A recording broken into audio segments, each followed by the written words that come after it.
Ketika Elizabeth melihat Tama yang ada di hadapannya, seluruh orang merasakan sambaran petir langsung pada diri Elizabeth. Dia tertegun dan berseru, Tama Renza, kenapa kamu di sini?" Tama tersenyum sedikit, mengangkat bahu, dan berkata, "Tentu saja, aku di sini untuk mencarimu. Kamu memasukkan ibu mertuaku ke penjara, istriku menangis setiap hari dan memintaku untuk menyelamatkan ibunya. Bagaimana aku bisa membiarkanmu pergi?" Elizabeth berkata dengan dingin, "Apa? Kamu sendirian? Apakah kamu masih ingin menyelesaikan masalah denganku ketika kau tiba di sini?" Kemudian, dia mendengus dingin, "Apakah kamu tahu tempat apa ini?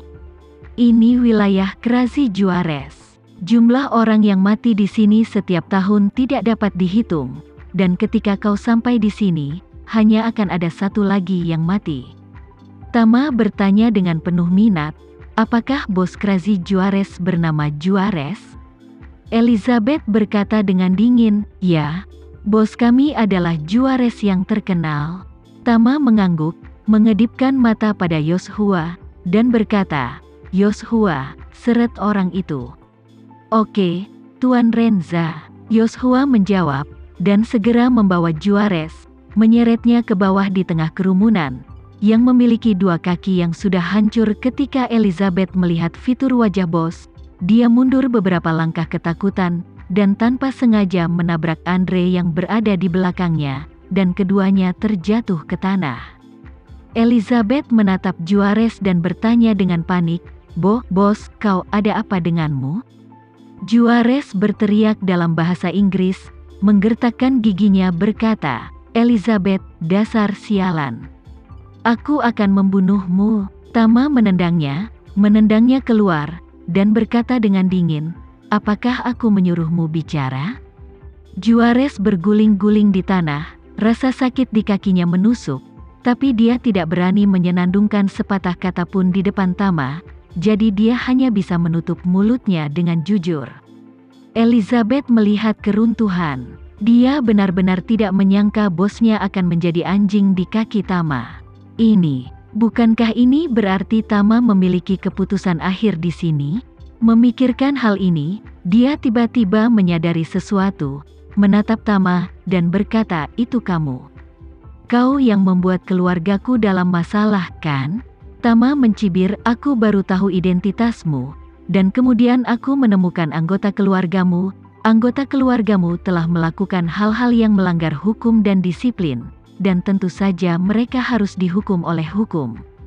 Setelah berbicara, dia berkata lagi, "Tapi apa yang dikatakan saudaraku Abraham barusan benar. Hukuman hanyalah sebagian dari semua hukuman yang harus mereka terima.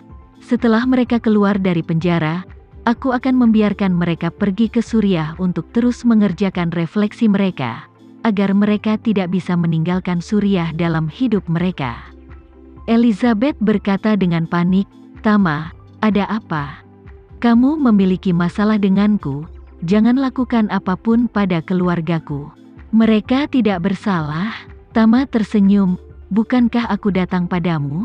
Tapi hanya karena dosamu begitu berat sehingga membunuhmu sendirian tidak cukup untuk membayar semua dosamu. Utang darah yang kau berutang, itu sebabnya kau harus meminta keluargamu untuk membayarnya." Setelah berbicara, dia berkata lagi, "Juga, keluargamu tidak bersalah. Mereka tinggal di rumah mewah, mengendarai mobil mewah, menghabiskan uang secara boros dan foya-foya. Setiap rupiah dari uang yang mereka jalani datang dengan noda darah dan mengorbankan nyawa manusia." Mendengar kata-kata Tama, Elizabeth bergidik. Dia menatapnya, dan mengajukan pertanyaan yang paling meragukan di dalam hatinya, "Tama Renza, siapa kamu?" Lainnya, termasuk Juarez dan Darren, juga bingung saat ini. Mereka juga menatap Tama. Mereka juga semua ingin tahu apa asal-usul pria di depan mereka ini. Tama tersenyum ringan dan berkata, "Ada banyak orang yang ingin tahu identitasku, tapi kamu harus menjadi yang terburuk di antara orang-orang itu, jadi kamu tidak pantas tahu apa identitasku. Kamu hanya perlu tahu bahwa seluruh front kataklismik setia padaku, dan aku mengatakan ini bukan untuk pamer, tetapi untuk memberitahu kamu bahwa setelah kamu mati, aku memiliki kemampuan yang cukup untuk membuat keluargamu membayar harga yang sesuai. Yoshua yang berada di samping segera berkata dengan dingin, selama Tuan Renza memberi perintah, bahkan jika keluargamu melarikan diri ke ujung bumi, aku akan menangkap mereka kembali. Elizabeth memandang Tama seolah-olah dia sedang melihat monster. Dia tidak tahu sampai saat ini bahwa dia telah menyinggung orang kuat demi uang.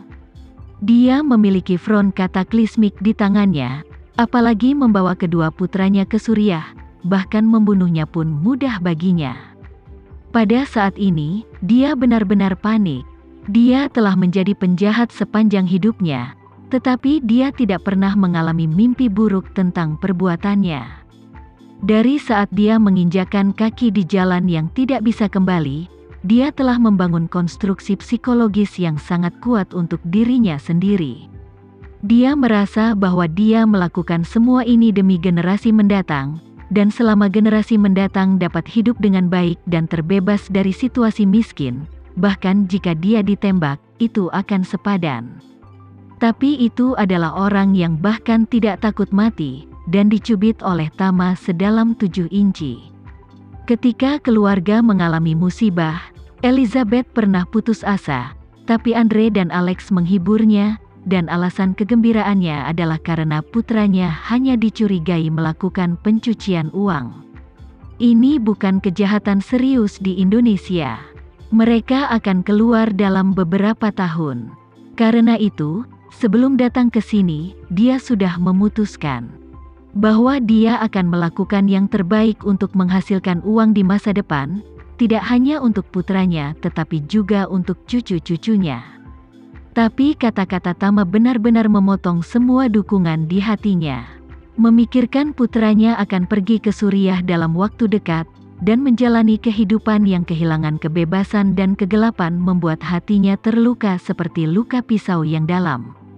Dia menatap Tama, kakinya tiba-tiba melunak, dan dengan plop, dia berlutut di tanah dan memohon, Tuan Renza, aku mohon lepaskan kedua putraku.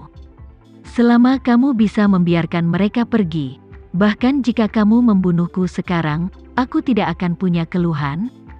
Tama mencibir dan bertanya balik, Elizabeth, kamu harus datang dengan tawar-menawar untuk menegosiasikan kondisinya. Pikirkan sekarang, alat tawar apa lagi yang bisa kamu gunakan untuk menegosiasikan persyaratan denganku? Ekspresi Elizabeth sangat bingung. Dia tahu bahwa dia tidak punya alat tawar-menawar di depan Tama.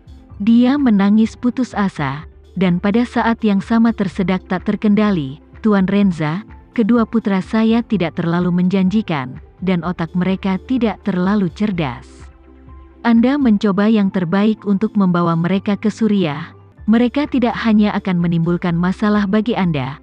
Tama mencibir, Elizabeth, aku telah membaca informasi tentang kedua putramu, dan mereka benar-benar tidak terlalu pintar. Mereka bahkan bisa dikatakan agak bodoh, tapi itu tidak masalah. Aku melihat keduanya sehat dan gemuk, dan mereka pasti memiliki kekuatan di kedua tangan. Front Kataklismik sedang membangun pangkalan permanennya sendiri di Suriah. Orang yang berpikiran sederhana datang sebagai kuli, dan mereka berdua sangat sempurna. Elizabeth sangat ketakutan sehingga dia menangis dan mau tidak mau ingin meminta belas kasihan, tapi Tama memelototinya dengan mata tajam, dan berkata dengan dingin, Elizabeth, aku berencana untuk menyelamatkan kedua putramu sekarang, tapi jika kamu masih berbicara omong kosong di sini dan terus menggangguku, kalau begitu aku mungkin harus mengubah rencananya. Jika kalian bertiga bertemu di bawah, jika mereka menyalahkanmu, jangan menyesalinya. Mendengar ini, tidak peduli seberapa takutnya dia tidak berani berbicara omong kosong lagi. Bagaimanapun, Elizabeth telah lama memahami kebenaran bahwa lebih baik hidup daripada mati. Jika kedua putranya pergi ke Suriah di masa depan, itu akan jauh lebih baik daripada dibunuh secara diam-diam suatu hari nanti. Jadi, Dia mengangkat tangannya dan menamparkan dirinya sendiri dengan keras, dan berkata dengan gugup, "Ini semua salahku, ini semua salahku, tolong berbaik hati." Tama tidak melihat lagi. Sebaliknya, dia memanggil Yoshua yang berada di samping dan berbisik, "Yoshua, minta bawahanmu untuk memindahkan semua mayat anggota Krazi Juarez itu, jangan tinggalkan salah satu dari mereka, dan mereka yang masih hidup, ketika saatnya tiba, mereka harus memiliki nasib yang sama."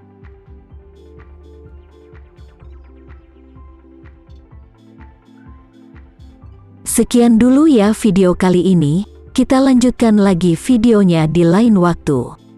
Oh iya, bagaimana menurut kalian? Semoga bisa sedikit menghibur kalian semua. Untuk teman-teman yang baru nonton, jangan lupa subscribe ya, hehehe. Dan kalau teman-teman ada yang ingin gabung langganan, bisa langsung gabung saja untuk dapat fitur yang menarik dan sedikit membantu Mimin. Terima kasih banyak sudah menonton, sampai jumpa lagi, bye bye bye.